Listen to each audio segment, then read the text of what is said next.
Welcome to our YouTube channel, Learn on Civil Engineering. On this channel, we'll be discussing on Learn on Surveys technique application to civil engineering. The educative program in this channel is divided into two. We have the theory and we have the practical. On the theory, we'll be discussing on planimetry surveys, altimetry surveys, all applied to civil engineering project.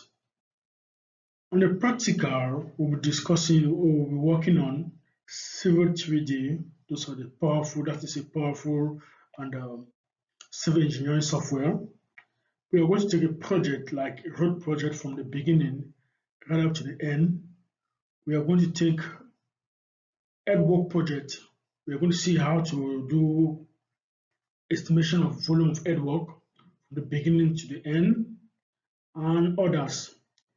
Then we're also going to see the software HECRAS when it comes to stormwater management.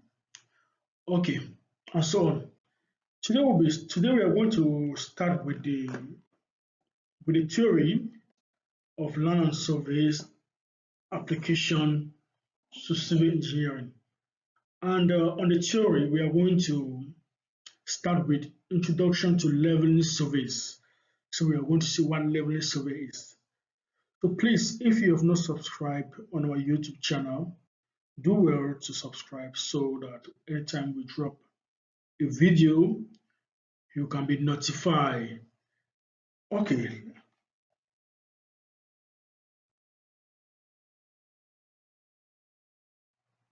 So step one for the course program, we are going to see step one, we're going to start with the overview of the course program.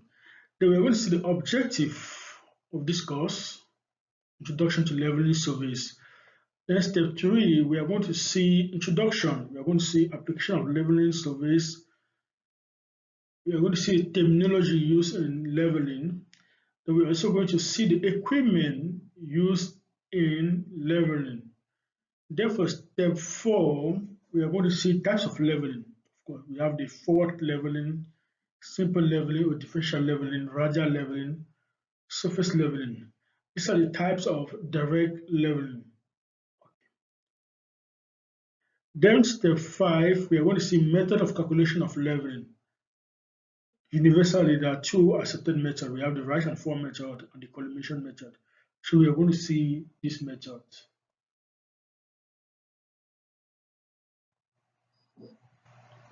Okay, for the overview, leveling operation is simply the technique used in the field to determine elevation of points or to determine the height difference between points. And during engineering project, we are expected to know the height difference between points so that we can best design our structure that will adapt to the topography of the site. Sometimes, like project like roadwork, we are also expected to study the gradient or the slope of the road. So leveling is that technique that permits us to know height of point along a corridor allocated for road project. Even doing some construction project, it can be real estate construction. We are sometimes expected to do some excavation, and to do this excavation, we need to calculate the volume of earthwork because the volume of earthwork actually plays on the estimation of the project. So we have to go to the field. Leveling technique will permit us to go to the field, take height of point, and we are going to use the height of point to calculate the volume of earthwork that will either be excavated or will be filled.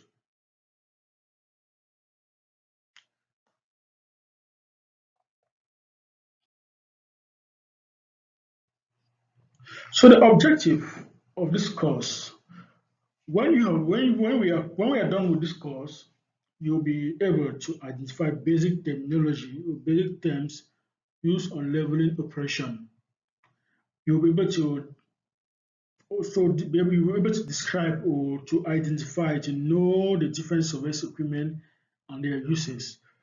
And you'll also be able to, conduct different leveling techniques. We have several leveling techniques. Then you'll be able to identify common errors or mistakes made during leveling operation. Then you'll be able to use the collected survey data to calculate spot height of point and their differences. Of course, you'll be able to calculate volumes of earthwork.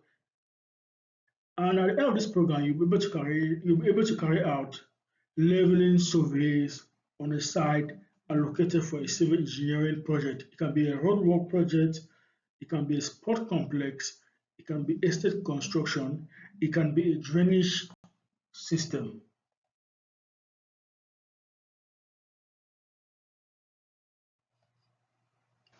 Okay, introduction. Leveling, as we just said, leveling is a fundamental surveying technique used to determine the elevation of point relatively to the earth surface, usually the sea level or the benchmark. Let's take for instance, assuming assuming that this is a terrain, if we have a terrain like this, assuming that if we have a point here, point A, and we have another point here, point B, then we have been asked to determine the height difference between this point, point A, and point B. So we are saying that leveling is simply that technique that permits us to know the height difference between point A and point B. And from the introduction, we said that leveling is a fundamental surveying technique used to determine the elevation of point relatively to a reference surface, usually the sea level or known benchmark. Okay, let's say this is point A and point B.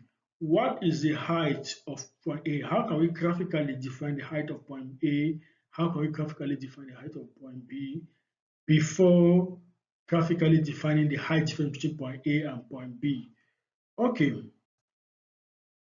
if we take a line and we say this is our main sea level, or this is our reference surface, or this is our datum. Now we say this is our datum, a datum, and now from our main sea level, the height of point A will simply be the vertical distance from the point A, this point of point A, to the datum. So this is the height of point A. The height of point B will simply be the vertical distance from point B to our reference surface. So that will be the height of point B. One now will be the height difference between A and B. If we project a horizontal line from point A and we project another horizontal line from point B, we are going to notice that the height difference between point A and point B will be this distance. So we are going to write here HA B, which signifies the height difference between point A and point B. And we are going to write here HB, which identifies the height of point B. And here, of course, we are going to write HA. So during leveling operation, with leveling technique, we'll be able to know this difference between point A and point B, which is this distance. And again, leveling technique also permits us to calculate volume of earthwork. That means the data obtained from the fieldwork. Let's say if we want to assign point A, point B to the same elevation, that means we are going to do some sort of cut. We are going to cut off all this groundwork. So leveling technique will permit us now to calculate the volume of earthwork that will be excavated from the site.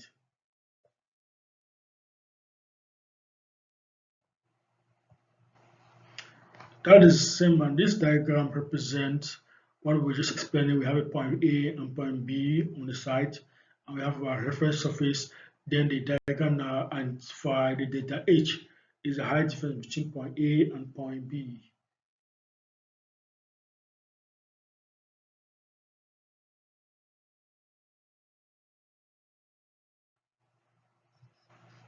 Application of leveling. Yeah, leveling is applied during under highway project. It can be railways, it can be canals, it can be sewers, it can be water supply system, it can be road project. What happened is during road project or during altimetry road project, let's say if this is a corridor of 20 meters allocated for the road project, the first thing engineers have to do is to carry out the topographic surveys along this corridor that have been allocated for a road project. So we have to study the gradient or the gradients or the slope of this road to see how we can design a new slope, which is known as project slope. So how can we define or how can we study the behavior of this road of the slope of this road? So let's say we start somewhere where the project begins PK0, and usually we take points on the center axis of the corridor. So we can start taking points from the center axis of the corridor. You can take several points. You can take point A with an interval. Normally, during road project, we work with an interval. Some project they will tell you to work with an interval of 20 meters, some project 10 meters, some project 50 meters, depends. So now, let's say we're working with a project of 20 meters apart. So along the center axis of that corridor that have been allocated for a road project, we can take point 1, we take collect survey data point 2, point 3, point 4, point 5, point 6. It can be 20 kilometer, it can be a 20 kilometer or 50 kilometer road. So at the end of the day, all this data we have collected from the field will permit us now to design the road profile. So now engineers will study this profile now, they will now look at this profile and say, okay, this profile, maybe this profile is too steep or the slope is too steep for cars to take. So from this profile now, engineers now can now design a new profile, which is known as a project profile. So leveling technique is that operation that permit us to define profiles. Now, water supply system. During water supply system, of course, we know that water when the terrain is accidental and we want to connect pipeline, maybe in a town or in a community pipeline, they have to study the topography of the terrain to know where to cut and where to deviate, so that to avoid pressure. Also within other projects like drainage systems, etc., etc. Another area where we apply in the leveling is also during construction project. Yeah, during construction project, can have an accidental terrain like this one of this nature, but we will need to, we will need to do some cutting. So leveling, first of all, permit us to know the volume of earthwork that we are going to use cut or we are going to fill depending of the nature of the terrain. So at the end of the day now, we are going, at the end of the day, at the end of the day, we can now estimate the cost of the project. We know groundwork it takes a lot of money to do groundwork. So without inadequate estimation of the cut and fill, it can push the company, we can push you to a fatal error. So leveling technique is that operation that will permit you to know the volume of error that you're going to cut or you're going to fill so that you can better estimate your project. So here again, the calculation of volume of error and other materials here. Stock material, marine materials deposited on the site. We can do, okay, another one, number 4, under application of leveling. Investigate drainage characteristic of an area. Yeah, if you are carrying out project in an area where a flooded risk area, you must carry out and you must study the drainage characteristic of that area so that you can better know how you are going to grade your terrain. So during drainage system, it can be a hospital. In a project like when you want to construct a hospital, a business center, or in a big giant project, we always use leveling techniques to study the drainage characteristics of the area. Okay, develop map showing general ground configuration. Okay, now and we use leveling technique to to come up with a three-dimensional view of the terrain. Let's say we have a terrain like this. If this we have a terrain like this, of course, with leveling will permit us to come up with a 3D of that terrain. So with the leveling thing, at the end of the day, we'll be able to present a three-dimensional perspective of that terrain. Again, we can represent our contour maps, which can be interpreted by different engineers that have not yet visited the site. With our contour maps, the engineers will be able to know the physiognomy of the terrain even without visiting the site.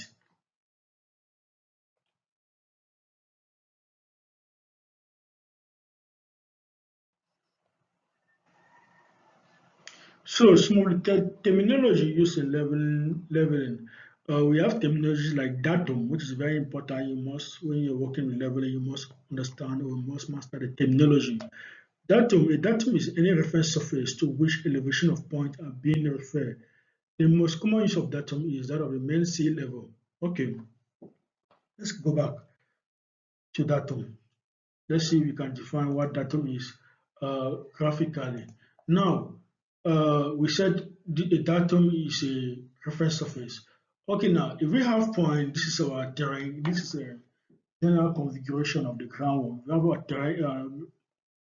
If we have a terrain like this, and supposing that we have under some series of points, we have point 1 here, we have point 2 here, point 3 here, point 4 here, point 5, point 6, point 7, point 8, point 9, and point 10. We are saying that to define the height or the elevation or the reduced level or the altitude, these are synonyms. To define all the height, the elevation of this point, we must have a reference base. We must reference it to a base, and it's that reference base that is called the datum. And we say the most common one is the main sea level. You know what engineers or what scientists have done is in every country or in every continent they have chosen we're using mathematic configuration of the general figure or the general shape of the earth. From the sea, they have determined a point, a reference point. Let's say this is the sea. They have determined a point, a reference point known as the main sea level. It is that reference point that height from the earth, from the ground is being calculated. Let's say we have our main sea level. If we want to define and the height of point A, the height of point A will simply be if we are going to take a horizontal line from the main sea horizontal line from here, from the main sea level to point A, then from the vertical, we are going to drop it down, a vertical drop down.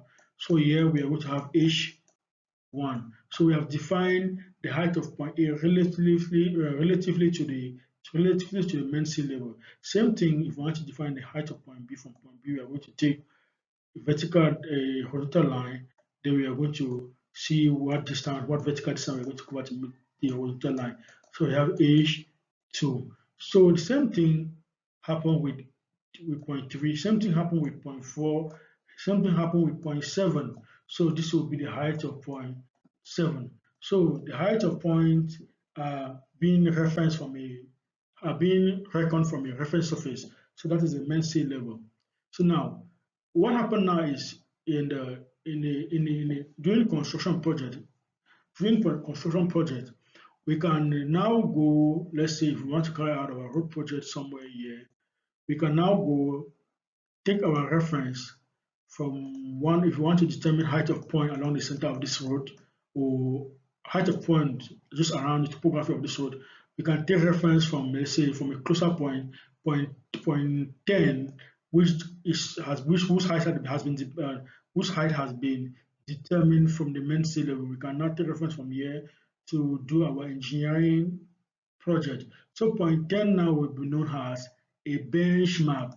So we are going to call this point a benchmark. So a benchmark is simply, we are going to see the definition of benchmark, but it's simply a point whose height has been determined with high precision from the main sea level. So these height points are usually used as reference point when we want to do some altimetry works on the site.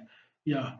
So if you notice that wherever you are in your town, if you ask some civil engineers or some surveyors or some urbanists, they will tell you where benchmarks are located around your study area.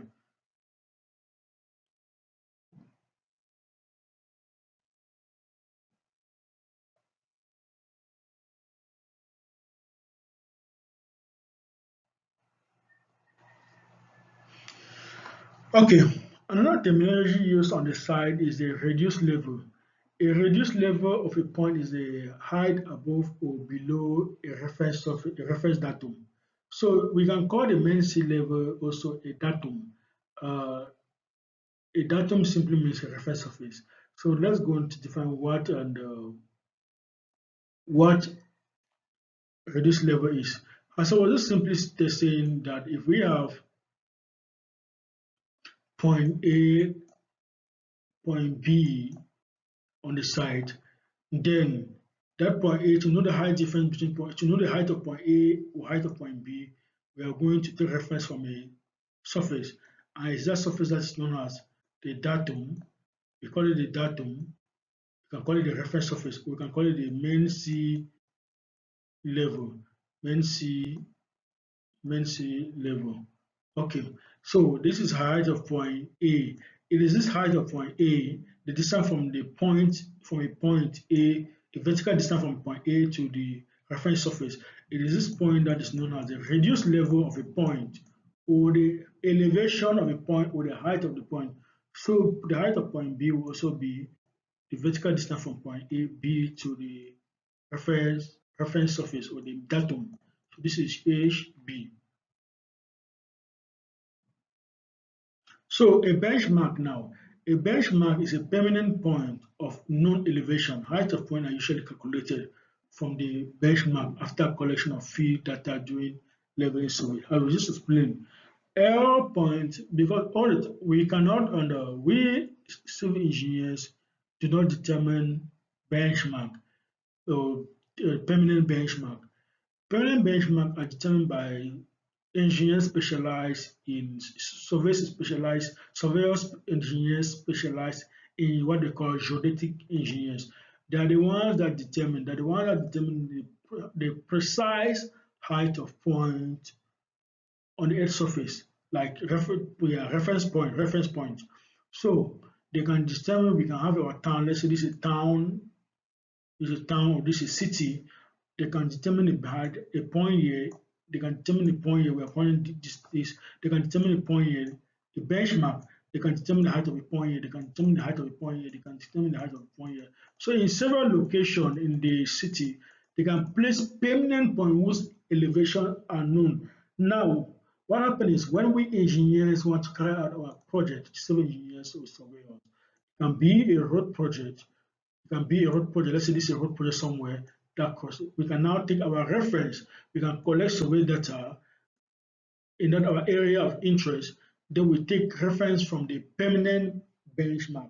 We can take the reference from here. It is this point whose elevation has been determined with high precision. We are going to use it to calculate the elevation of all these points in our project. It can be a construction project, it can be a road project, etc., etc. So a benchmark is simply a permanent point whose elevation or whose height has been determined with high precision from the main sea level. And we use this benchmark as a reference point to when we are doing our engineering project. Now we have a temporal or transfer benchmark. Yeah, we have a temporal or transfer benchmark. Uh, let's say, what is a temporal transfer? Let's say, assuming that you are carrying out your construction project somewhere here, and normally the benchmark can be located, and let's say in a situation where the benchmark is located about, let's say, above 50 meter or 100 or 200 meter from the side. Let's say this is BM 7, benchmark 7 as a matricle. So now what happened is we have to transfer a benchmark. We have to define a temporal benchmark on our construction site so that we can use to carry out our project. So what happened is we are going to start, we are going to do what they call, we are going to do what they call,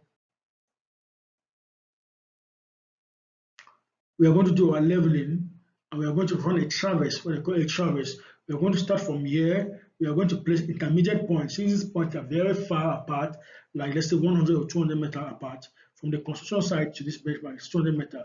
And this machine, this is our automatic level. The machines use in leveling, which we're going to see, which is known as automatic level or digital level. They have their, they have their, they have their maximum level. They have their maximum distance where you'll be able to see or you'll be able to get point. So let's say the maximum distance on most of the automatic levels are 30 meters. So that means we are going to put some intermediate point from here, from here. We're going to put intermediate point here, here, here, here, here, here. This is an intermediate point. The intermediate point can be like, like 30 meters apart. So we are going to determine the height of this 1.1, height of 0.2, height of 0.3, height of 0.4, height of 0.5, height of 0.6, height of 0.7, and height of 0.8, which is on the construction site. So you see, we are going to run a traverse from BM, we are going to run a traverse from BM7, calculate all the height of this point. So we actually use this point. Remember, whenever we want to do our leveling work, we use a reference point.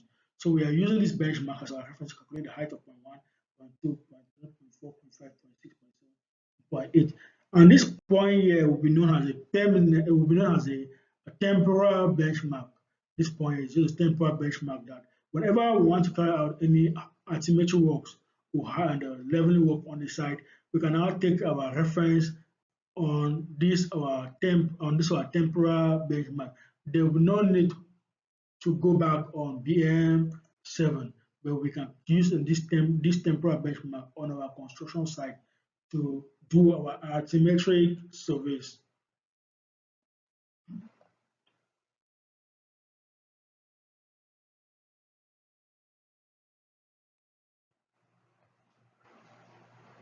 So, so this diagram just shows us that example of the benchmark.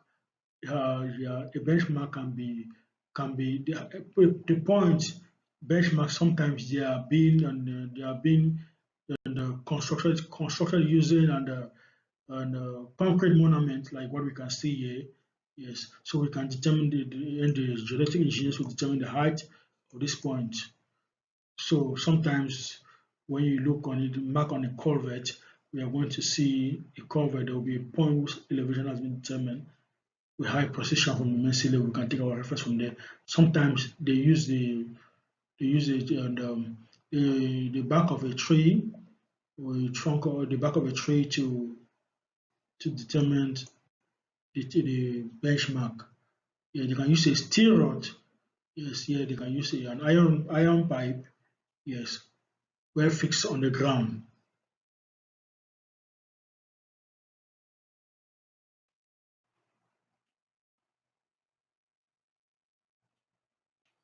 So we have already explained what transfer benchmark is. From the BM7.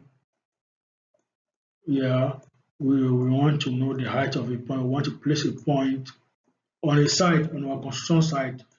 Yes, we run a traverse. We determine point one. We place intermediate point 1, point 2, point 6, point 7, and we determine their. So we determine their height. So all this operation is what is known as transfer benchmark. Okay. So we are saying that temporal benchmark now. We are explaining the temporal benchmark here can either be a wood or peg. So this point on point eight can be a wood or a steel rod, and their height is usually 50 to 40 centimeter fastened into the ground.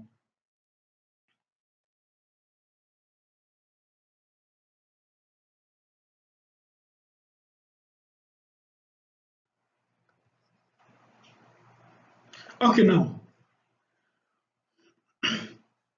altitude. Altitude. What is the when we hear this word altitude? and here height. In the technically, we use this word. Normally, we use this word and as a synonym to the other. What is the altitude? What is the height? Mostly, but technically they have their difference. They have their difference. So let me explain their difference. Now we remember that we were talking about benchmark. We were talking about benchmark, and I said we use benchmark as a reference to calculate height of point or calculate altitude of point in construction project. Now, in many areas or in many projects, benchmark are usually very far away from construction project. They can be like 3 kilometers away from the site, 5 kilometers, 10 kilometers. So what are we going to do? Are we going to do transfer of benchmark, like start taking in the intermediate point, start running the traverse? No. In some project, what they usually do, what the technician usually do is they determine their own what they call assume benchmark. Now, let's say this is our construction site. This is a construction site, and now this is a point. They can now come here on the construction site and place a point, say point A. They can now place the point here on the site. They can say, okay, this point we are going to give this point a magical A. Let me use another color. We are going to give this point a magical A. Then we are going to give under the height of this point HA.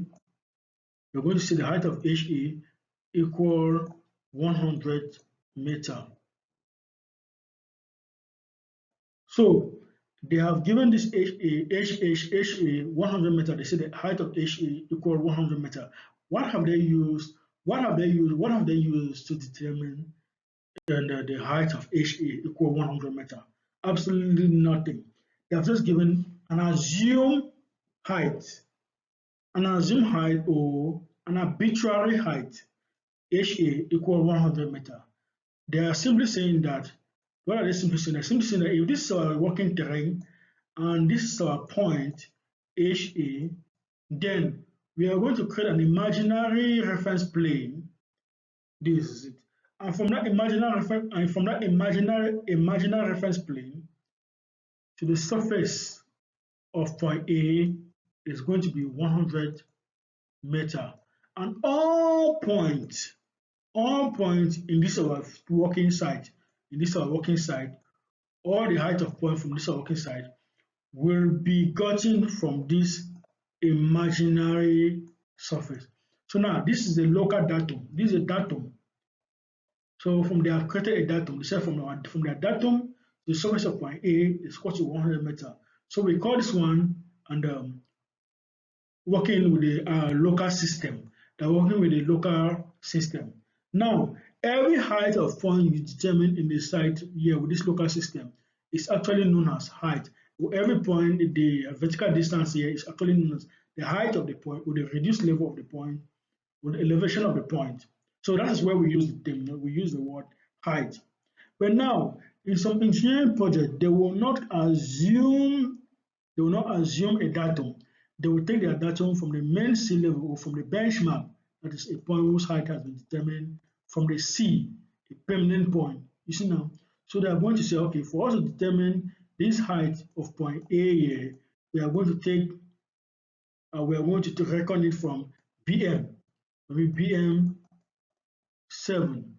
So when you reference point from the BM, from the main sea level, it is now known as the altitude. So here we can technically say this is the altitude of point A, and here this is the height of point A, because heights are being reckoned from the local datum, where we reference height. We use height when points are being referenced from the local datum, and we use on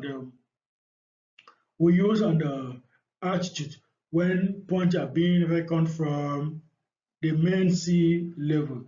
Another rough explanation is assuming that this is a mountain. If we have a mountain like this, If somebody asks you what is the height of the mountain, the height of the mountain is simply the vertical distance from the foot of the mountain to the summit of the mountain. That is the height of the mountain. So this foot of the mountain is simply our local datum or our reference plane, isn't it? But now what is the altitude of the mountain? Of course, altitude of the mountain means we take our reference from the main sea level to the summit of point, to the summit of point, sorry, to the summit of the mountain, and the height and the altitude are usually different in terms of measurement. So, but generally we always say what is the altitude, what is the height, and what is the high altitude, what is the height. But technically, there are differences. Okay, so now we have a backside, not terminology in leveling is a backside. A backside is a side taken wide. What is okay? Backside. Let me define what backside is. Okay, now assuming that these are series of points, we want to determine their height: point 1, point 2, point 3, point 4. These are points that we have. These are pegs. Peg point we have placed on the construction site. We want to determine the height. If we station our instrument somewhere approximate mid distance between point A, point 1, and point 2, this first reading we are going to take here, we're going to take another reading here. This reading we are going to take here will be known as backside. So the first reading we are going to take here will be known as the backside, and this reading here will be known as the foresight. So after we are done with this, we displace our equipment. We place our equipment now approximately mid distance between point 2 and point 3. Let's say this is it. Then we are still going to take our another reading again. So this will be our back. This will be our back side here. So this will be our back side. This will be our fore side. When we are done with that, we go again mid distance between point 3 and point 4. We station our instrument. Of course, this will be our back side here. This will be our fore side.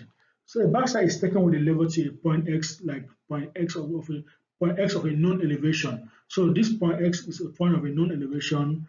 Yeah, we can use this one. Normally, what we are trying to say is that whenever we want to carry out the leveling operations to determine height of series of point, the first point height must be known.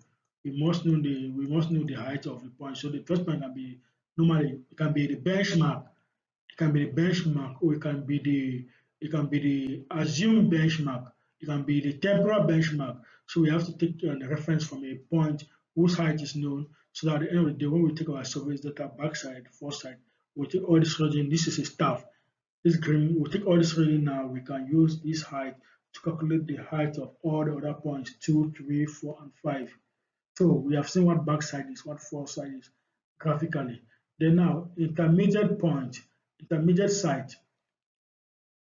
Now, what is intermediate size and site reading? Intermediate site reading are reading taken between backside and foresight. Let's say we have our terrain like this, and we have series of point 1, we have series of point 1, 2, 3, 4, 5. Let's say we station our instrument between point 1 and point 2. We take point 1, point 2, we take point 3. Then we come now, we station the instrument between point 4 and point 5. So now, what we are seeing is that between the instrument setup between point 1 and point 2, we're able to take point 3 and we're able to take point 4 without placing the instrument between point 2 and point 3, between point 3 and point 4.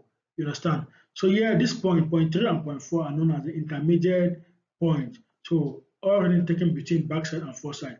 Because here we have, from this first version we have the backside. Here at the end of this year we have the foresight. So the intermediate point here, these are the intermediate points. So the intermediate point here will be point 2 and point 3. These are the intermediate point origin taken between the backside and the foresight. Of course, here we do not have between point 4 and point 5. We do not have intermediate point. So we are going to take the backside, the foresight here. Then we are going to take the backside here. Okay.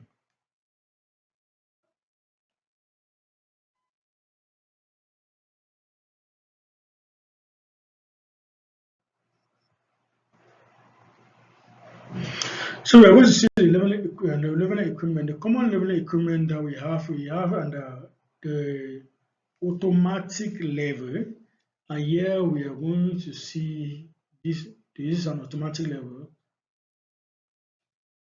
Here we have the tripod. This three leg equipment is a tripod, and here we have a staff, a graduated staff. It's like a measuring tape. Yeah, we use it to want to get height of point. And here we have the automatic level itself. So these are machines well constructed, precisely constructed to use in engineering project to determine height or to calculate or to determine height difference of point. We also use it when we are doing grading, when we want to grade the terrain, and so on and so forth. We are going to learn more about it.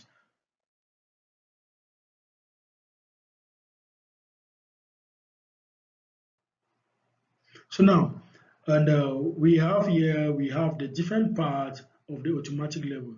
We have the different part of the automatic level, and below here the uses the different parts, and here we have the circular level bubble, the eyepiece, this and the objective lens, the horizontal motion screw, the objective lens, the horizontal motion screws. Okay, here all the explanation, the uses of the.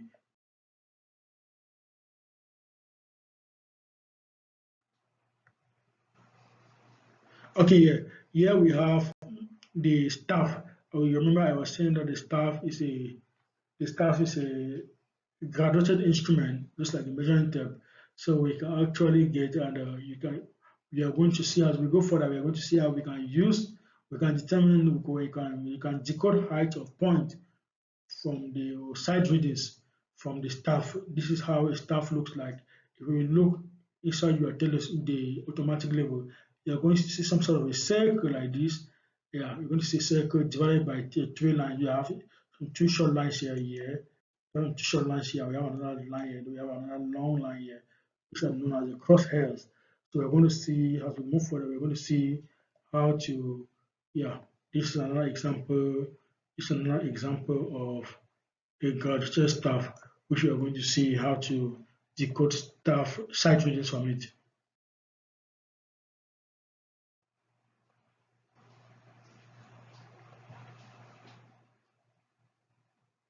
So these are the explanation of the structure of the graduate of the staff.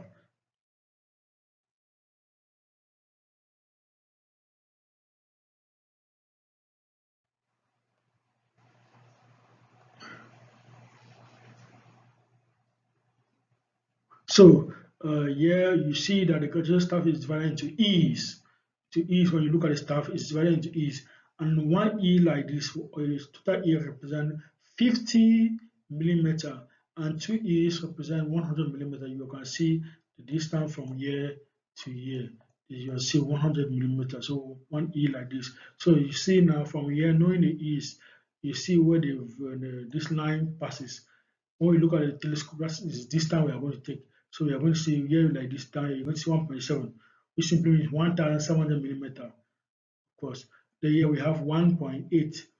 Yeah, 1.8, which simply means 1,800 millimeter. So where this line falls, we can estimate the side readings.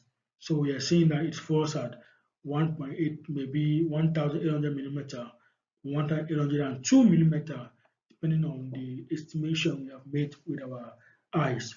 But this red lines, this middle lines, the crosshair is at 1,800 millimeter. So that is the side reading of the point. So yeah, you are going to see that each E, like you already see from here, 1, 10, 20, 30, 40, 10, 20, 30, 40, 50. It's trying to tell us that, and the E's are subdivided into 10 millimeters. So we are going to, we said one E represents 50 millimeter, and the E's are subdivided into 10 millimeters. So we can use it now when the cursor falls somewhere at the middle or somewhere here, we can say it's almost 7 millimeters. So we can use that reading to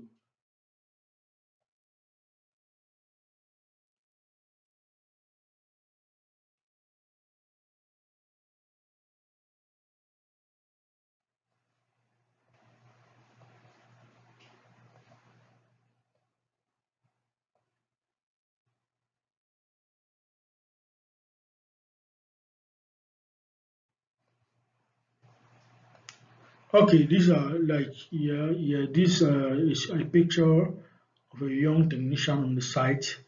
Yeah, so we these are the site readings that have been taken.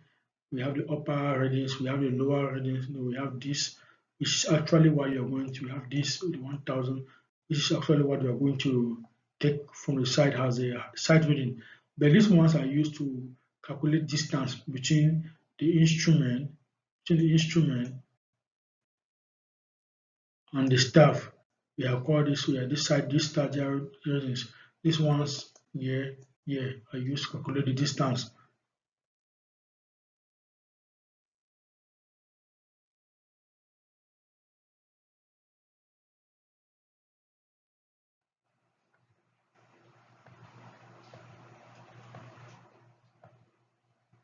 Okay, so we're saying that we can also use this upper hair and the lower readings to determine to check out to see if our middle reading is okay, to see if there's an error with our middle reading. For example, the this, the three, the average of the three must give you this reading. If the average of the three do not give you this reading, then there is a problem. But generally, as an experienced technician, we always we do not pass out through the process of taking the average of all the average of this reading. We are sure that we have been working for a long time. We can just take this reading just at once without making errors. But sometimes when you have a doubt in the terrain, you can take the average to, or sometimes when you are taking, when you have, it has been long, you haven't worked with an instrument to check the accuracy of the instrument. It's good to take the average so that you can easily see if the instrument is okay.